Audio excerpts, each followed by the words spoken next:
Pagá todos tus impuestos y servicios en Provincia Net Pagos de la manera más simple. ¿Cómo? Hacelo online ingresando en provincianet.com.ar/online o por WhatsApp al 11 5559 5000. Podés pagar con tarjeta de débito de cualquier banco. Sin vueltas, rápido y seguro. Conoce más en provincianet.com.ar. Así de simple. Provincia Net Pagos, una empresa de Provincia Servicios Financieros.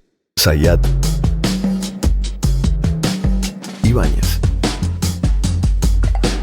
Tonietti.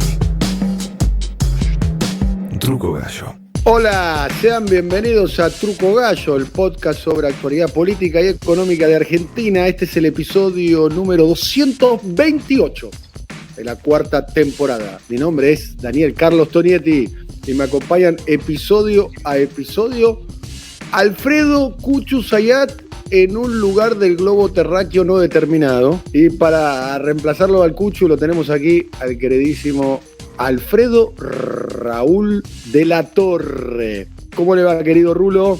¿Cómo anda, Dani? ¿Qué dice? Yo sí en el globo terráqueo, en el lugar ubicable y todo eso.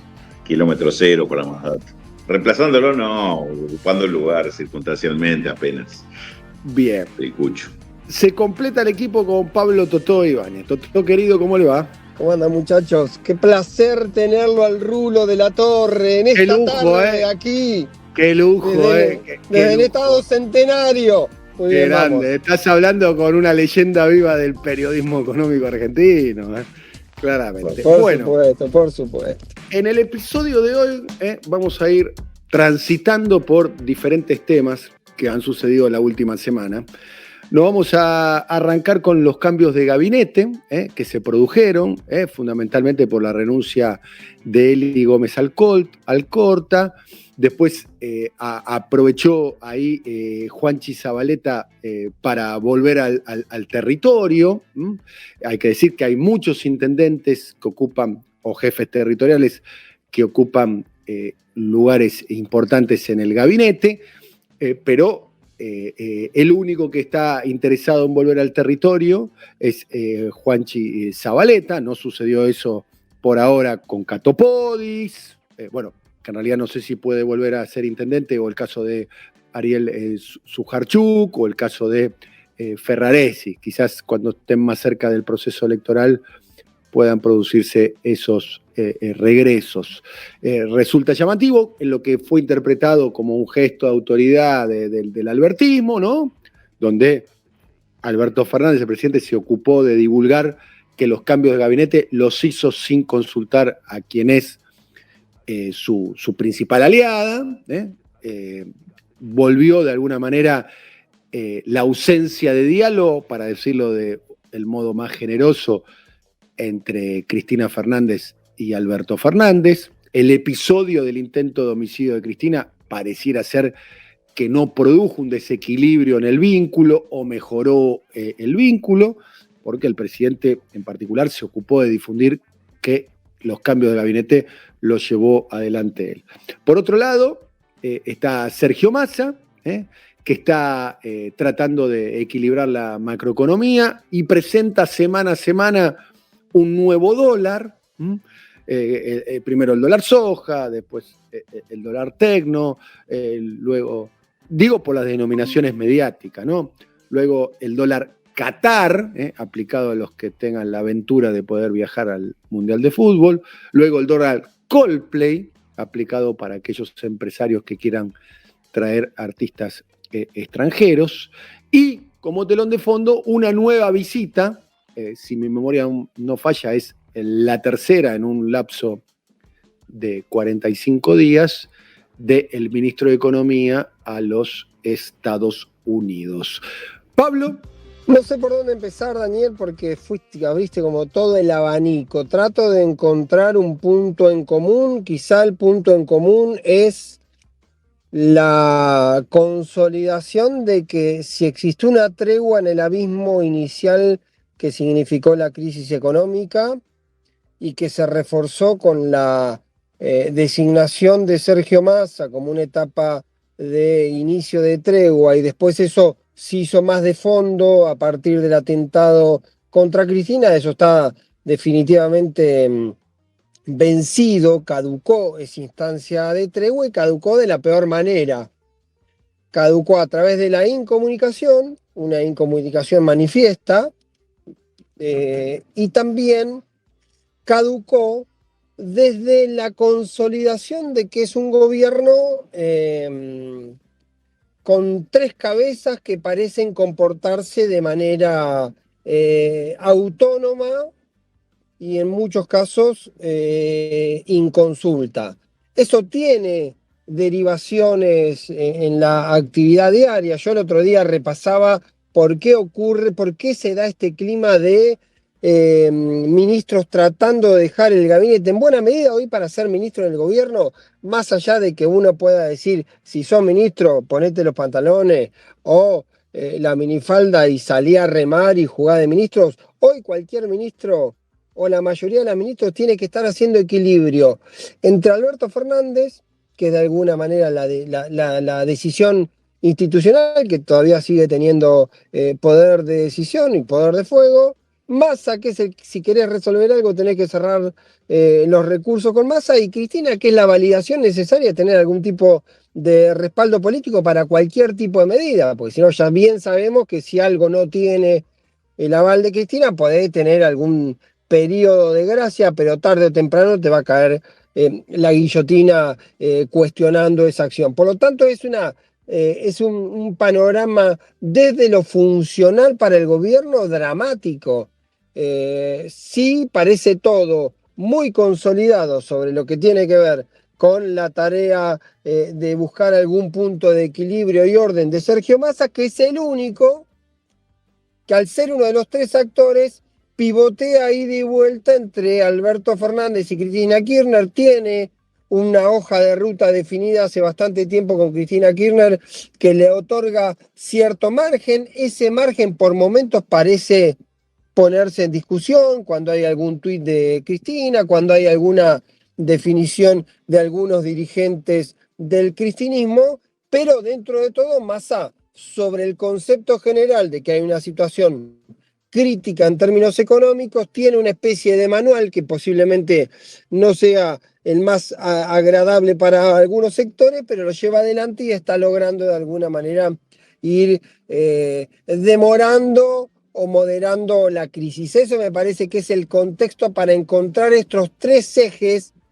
porque en definitiva la sensación que uno tiene por lo que conversa, por lo que va ocurriendo, que lo que no hay, y esto lo consolida la idea de lo que ocurrió con el gabinete, no hay una mesa donde se definan cuestiones estratégicas, y posiblemente la cuestión estratégica a la que yo hago mención pueda ser para mucha gente absolutamente irrelevante, pero yo lo veo como concepto de incapacidad para tomar alguna serie de decisiones o para ajustar algunas medidas en común, tiene que ver con la PASO. Hoy la PASO aparentemente debería ser una decisión necesaria para el frente de todos, la eliminación, y no parece haber una mesa política donde se sienten a discutir qué es lo que conviene, qué es lo que no conviene, cuántos votos hay, cuántos votos faltan, qué vamos a hacer, qué no vamos a hacer. Eso, como dato puntual de la inexistencia de esa mesa, que en algún momento,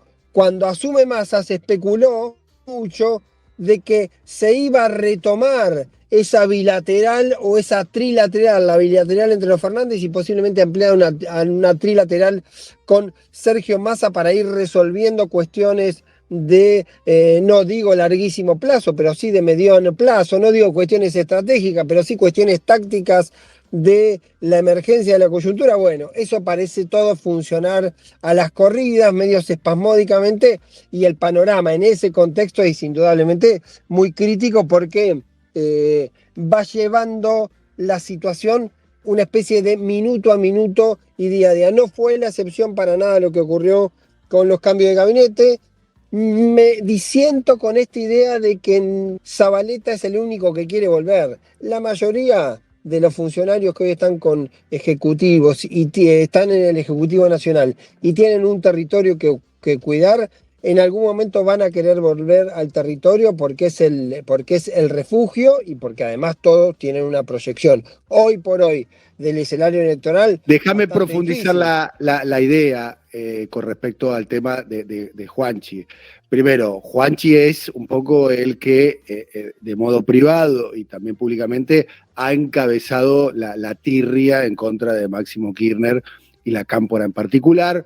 Fue de alguna manera, no en el último periodo, no sé si ahora volvió o no, pero el que le hacía el alegato de oreja a Alberto Fernández para que produzca una ruptura profunda con el kirchnerismo, hizo sus berrinches a la hora del cierre de lista del año 21, presionó muchísimo para lograr ser ministro, y resulta llamativo que en un Alberto Fernández que se ve incluso compitiendo una paso, por lo menos eso es lo que se ocupa de divulgar, frente a Cristina, un ministro clave, albertista, más allá de que cambió a un albertista como Juanchi por otra albertista como Victoria Tolosa Paz, Juanchi Zabaleta deje un ministerio de escala nacional donde puede hacer una política pública desde Ushuaia hasta La Quiaca con presupuestos y recursos para ir a controlar un municipio que tiene 189.000 habitantes. Tengo una definición global que te lo va a decir cualquier tipo que tiene un pedazo de territorio. Un ministerio, un cargo nacional, es un cargo prestado. El distrito que vos ganaste es tuyo. Entonces hay una definición de política muy clara de ahí. La gran diferencia que uno puede ver con Juanchi respecto a Cato o respecto a Ferraresi, para hablar Tamagiotti también, hay un montón de otros intendentes que están con cargos, o Sujarchuk, es que los otros hicieron retirada de sus distritos dejando detrás a dirigentes que son de su propio espacio, de su propio núcleo. Él no ocurre eso con Juanchi, porque a Juanchi ya le hicieron pagar el costo en su momento de haber tenido la rebeldía anterior, porque le pusieron una lista donde el primero de los concejales, es un detalle formal, pero para contarlo, cuando vos votás intendente, el primer concejal, si el intendente se corre, asume como intendente, no se elige, digamos, el concejal suplente. Por eso siempre se discute cuando se discute la lista de concejales quién es el primer concejal, porque de alguna manera es tu sucesor. Bueno, ya la tuvo que negociar y la perdió en su momento Juanchi esa, que tuvo que aceptar que el primer concejal sea un dirigente de la Cámpora, y es lo que deriva en este caso con esta situación de Burlingame. La información que yo tengo hasta ahora es que hace bastante tiempo estaba reactivada alguna especie de diálogo, que hubo algunas conversaciones, lo cual no quiere decir que el regreso a Burlingame sea una situación ni mucho menos pacífica y que esté exenta de tensiones. Por lo pronto, entiendo desde la lógica de los territorios que Juanchi diga, ¿para qué me voy a quedar 8 meses más como ministro cuando tengo que consolidar el territorio y tengo que volver al territorio? Y debe entender o sentir que es mejor estando él en el primer plano, porque no es como hace Cato, que lo tiene a un intendente a cargo que quedó vinculado a él, o Está de bien, alguna manera lo que ocurre. Pablo, Entonces hay pero una variable de otro orden ahí. el subtexto es derrotista. El subtexto es la derrota. Pero por supuesto, yo lo que estoy diciendo es que todo el subtexto, por eso la precisión que te hice antes, todo el subtexto es de la derrota. Por eso digo que todos los que están pensando, todos los que tienen un territorio que defender, van a tratar tarde o temprano de volver al territorio. Está clarísimo. Yo no tengo ninguna duda que eso va a ocurrir en algún momento. Quizá no lo hace Mansur, porque Mansur puede terminar siendo candidato a vicegobernador en un acuerdo con Jaldo, o qué sé yo, por ahí no lo hace Ferraresi porque la deja a la mujer como candidata, o tiene un acuerdo, o no lo hace Cato. Yo creo que Cato también lo va a hacer, y Ferraresi creo que en algún momento también lo va a hacer, porque aparecen otras lógicas de continuidades más garantizadas, que desde el punto de vista político no ocurre ese caso con Juanchi, porque el dirigente que queda como intendente no es del palo de Juanchi, todos lo sabemos, un dirigente de la Cámpora. Por eso hago una reminiscencia sobre el cierre del 2019, donde a Juanchi le pasan factura por su rebeldía en el 2017 y termina en esa ecuación. Es más, siempre se dijo que por qué Juanchi hizo el movimiento inverso, por qué ¿por qué deja el municipio para ir a un ministerio, digamos, que te daba poder, pero que era una situación incierta, y después tiene que dar marcha atrás cuando todavía queda un año y pico de gestión? Me parece que ese es un poco el panorama y habrá que ver. Por eso yo también lo termino vinculando con, sé que es muy chiquito o que es microclimático, pero yo me parece que también hay que leer todo esto en clave qué va a pasar con la PASO, no solo qué va a pasar con la PASO, sino quién va a aparecer y va a decir yo quiero cambiar las PASO, yo quiero eliminarlas, yo no, quién va a mirar para otro lado, porque ahí también va a empezar a jugar esta especie de cómo se ordena el esquema, y ahí sí también se va a ver la idea de derrotismo o no a la hora de definir la táctica, mejor dicho, la estrategia electoral a largo plazo, pero la táctica electoral en lo que tiene que ver con el Frente de Todos. Mientras tanto, en otro lugar de Ciudad Gótica, Sergio Tomás Massa, que pasó de la hiperexposición a estar bastante poco expuesto a los medios de comunicación, anuncia semana a semana un nuevo tipo de dólar. El dólar soja, hace un mes y pico, luego el dólar Tecno, luego el dólar Coldplay, luego el dólar Qatar. Estoy hablando de las denominaciones que se dan en los diferentes medios de comunicación. Querido Rulo de la Torre, ¿qué hay detrás de todos esos dólares y la posibilidad, el objetivo casi primordial de Sergio Massa como superministro de tratar de estabilizar por lo menos ese renglón de la macro, que es evitar la salida de dólares y mejorar las reservas del Banco Central? Rulo. Sí, Dani, Pablo, fíjense que en esto que describía Pablo recién como un gobierno de tres cabezas, y la falta de una mesa política donde se coordinen acciones, lo que aparece en el caso de Sergio Massa claramente es como que él asumió en el cargo como si asumiera un nuevo gobierno, gestiona como si estuviera en los primeros 100 días de ese gobierno, de los cuales han pasado 75, y esto que bien describía Pablo también como hoja de ruta, es ni más ni menos que eso, la gestión que él se está planteando paso a paso para ir logrando cuáles son sus objetivos inmediatos, cómo va a ser la jugada siguiente, qué es lo que tiene pensado después si aparece en el camino, qué cosas va postergando. Es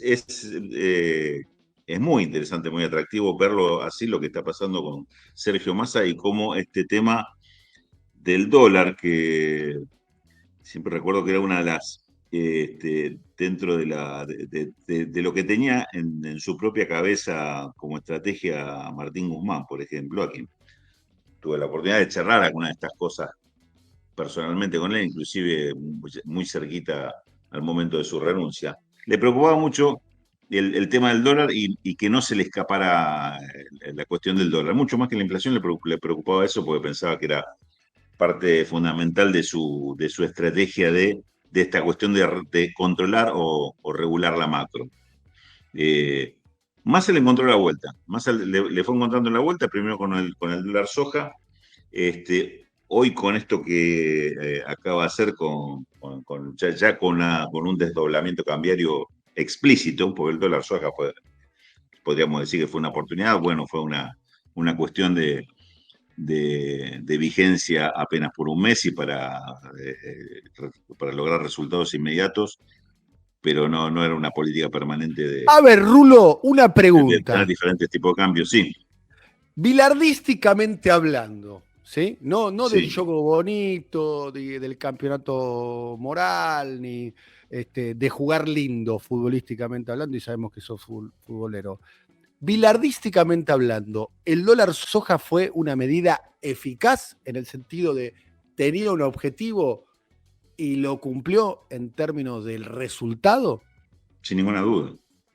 Sí, sin ninguna duda. Es más, te digo, bilardísticamente o mirándolo futbolísticamente, agarró un equipo en el fondo de la tabla y casi condenado al descenso, y con esto lo que logró ponerlo a mitad de tabla.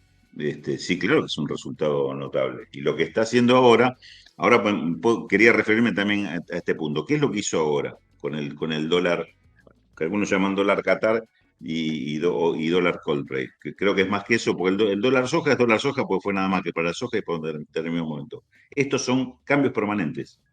Cambió la estructura de tipo de cambio, dijo acá hay tres tipos de cambio, un tipo de cambio que es el oficial del de 150, exclusivamente para importaciones para la actividad productiva, va a haber un dólar para turismo, paquetes de viaje al exterior, gasto con tarjetas en el exterior, compras al exterior, que va a estar un 100% arriba de ese, en vez de 150 va a estar a 300 pesos, y en el medio te pongo un dólar intermedio más o menos a 200 pesos para actividades recreativas en general, que pueden ser artísticas o pueden ser deportivas, pero esto se paga con ese dólar que tiene el 30% de impuesto. ¿Qué hace con esto? Va a hacer que baje el consumo de estos dólares, va a hacer que viaje menos gente y que traigan menos espectáculos.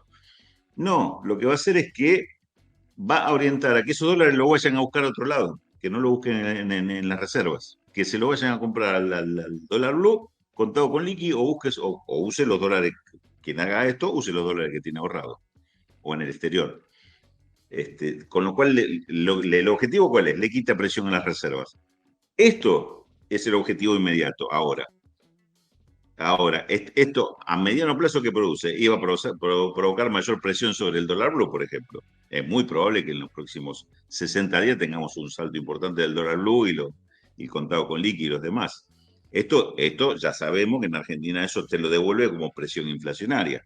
Bueno, pero eso es un problema para ocuparse un poquito más adelante. Hoy quiere salir del apurón de tener las reservas un poquito más liberadas. ¿Y cómo lo hace? Por vía de esto y por lo que en estos días se está negociando en Washington, digamos, como parte de una negociación que ya tiene varios capítulos, como decía Daniel recién, del cual ya se está viniendo con los dólares del desembolso del Fondo Monetario Internacional, que va a venir adelantado, más lo que acaba de conseguir también, que es un desembolso de 700 millones del Banco Interamericano de Desarrollo, que también es una gestión que revitalizó este gobierno. Es decir, ya de entrada tiene 4.500 millones de dólares de préstamos de organismos internacionales de disponibilidad inmediata.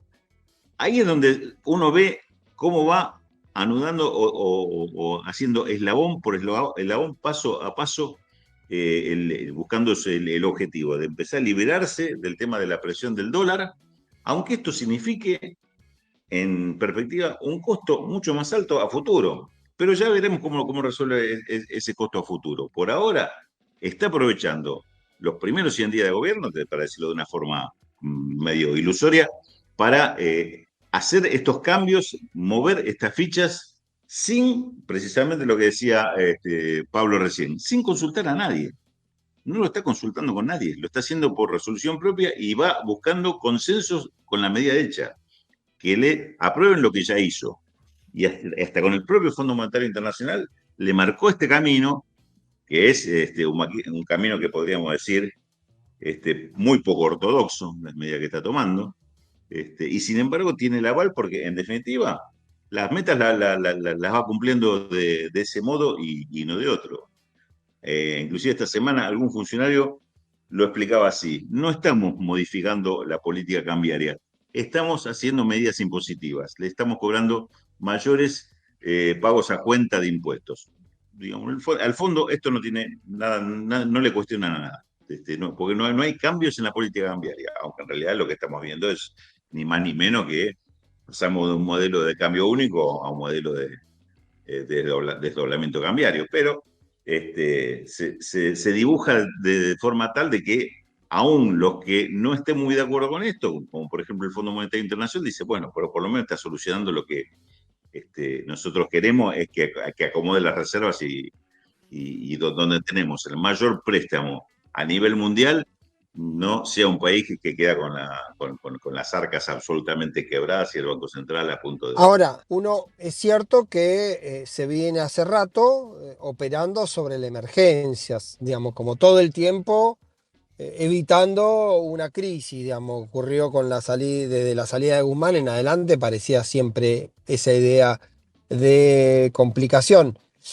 Uno puede acostumbrarse al desdoblamiento, como en algún momento se acostumbró a un cepo de $2.000. Digo acostumbrarse en el sentido de que se instalan como reglas permanentes lo que podrían ser cuestiones eventuales. Ahora, indudablemente vos vas a generar un mercado, el mercado paralelo existe y esto va a terminar en una presión sobre el dólar blue.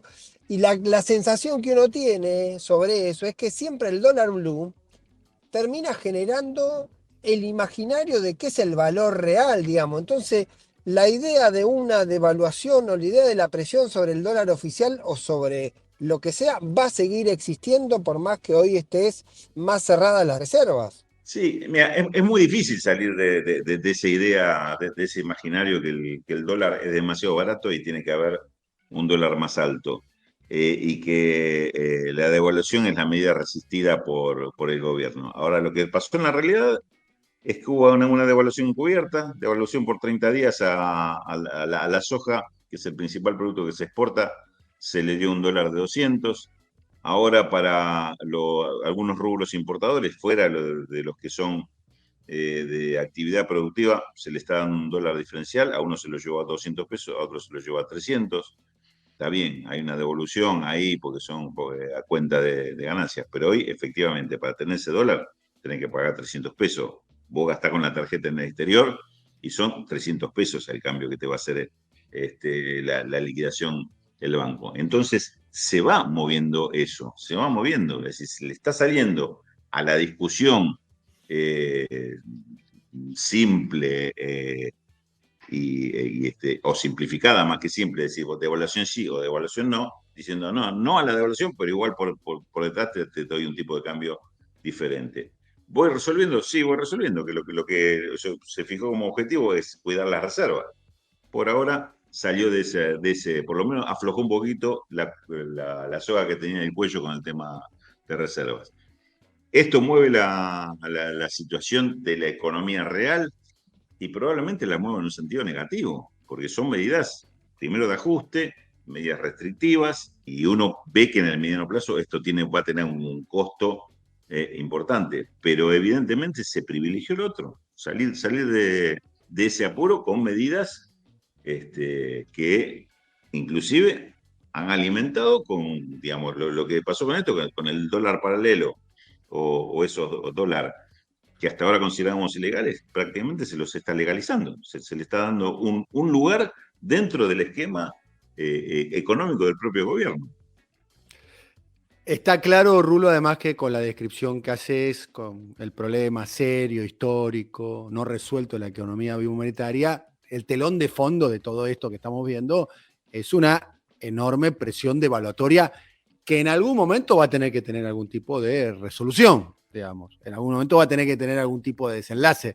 No creo que se pueda sostener en el tiempo una variación cambiaria de casi 100% entre el mercado único de cambios y el resto de los dólares.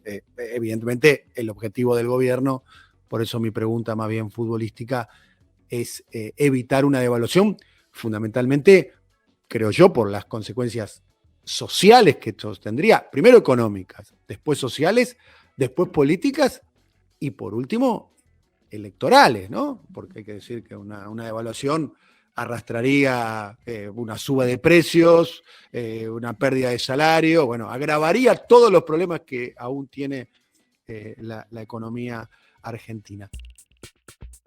Una síntesis un poco del episodio de hoy es cambios en el gabinete con una autonomía de Alberto, manejo de la economía con una autonomía de Sergio Massa y Cristina evitando hacer algún tipo de veto, especialmente en el manejo más sensible de la actualidad que tiene que ver con la economía. La verdad, con críticas muy módicas, las críticas que han hecho figuras del kirchnerismo a la acción del ministro Sergio Massa. Detrás de esa descripción, digamos, de los tres principales actores del gobierno, casualmente, a mi modo de ver las cosas, lo que hay no es un gobierno, es casi como la autonomización de Alberto en su proyecto, que lo vimos claramente en la reconfiguración del gabinete, jactándose de eso además, ni siquiera generando una puesta en escena, sino jactándose de que el gabinete lo designó él, en un momento que hay que decir de debilidad. Otro detalle que para mí, lo dije al principio del episodio y lo pongo en relevancia ahora, evidentemente el intento de homicidio de Cristina, así como no cambió el vínculo entre el oficialismo y la oposición, tampoco modificó nada el vínculo al interior del Frente de Todos. Nada. Evidentemente no produjo una instancia de, ¿no? Vamos a negociar, vamos a conversar, vamos a juntar. No, nada. Lo cual a mí en particular me llama poderosamente la atención. Y por último, la autonomía que tiene Massa, y un detalle que para mí no me gustaría soslayar, que es un detalle que ya forma parte del sentido común político de este gobierno en el último tramo, que es la preponderancia que tiene en particular los Estados Unidos y el Fondo Monetario en la política económica doméstica. Tenemos absolutamente normalizado como que el sol sale y el agua moja, que lo más gravitante de la política económica argentina se decide fuera del territorio nacional. Después cada uno puede hacer su lectura de eso, si está a favor, si está en contra, cuánto es de posibilismo, cuánto de realismo político, cuánto de voluntarismo, pero estamos absolutamente normalizados que las definiciones más importantes de política económica no se toman en el interior del territorio nacional. Y si tengo que encontrar otro gobierno llamémoslo, de origen nacional y popular, de origen, llamémoslo, proselitista, nacional y popular, que tenga los Estados Unidos y los organismos internacionales tengan tanta gravitación en la política económica interna, a mi modo de ver, nos tenemos que ir a quizás ahora, es una pregunta nada más, que la podemos debatir en otro episodio, Rulo, Pablo, ahora la injustamente demonizada, es una pregunta, década de los 90. Rulo, para terminar. Ya te venía a venir por ahí. Ya me conocés, ya viste, vos ya me conocés. Tenemos horas de compartir aire juntos, ya me conocés. Sí, ya te venía a venir con Pero lo seguimos en otro episodio, si querés. Sí, seguro. Porque es un tema interesante. Rulo, será hasta la próxima. En el próximo episodio estará nuestro querido Rulo. Le mandamos un abrazo muy grande a Cuchu Sayak, que está disfrutando de su merecido descanso. Hasta la próxima, Rulo. Chao, un abrazo. Gracias, chicos, por el espacio y la compañía y el trato. Coordinación: Alfred Ábalos. Producción comercial: Pablo López. Realización: Simón Villarrubia. Diseño gráfico: Andrés Roch y Lisandro Aira para Brasilcomunicación.com.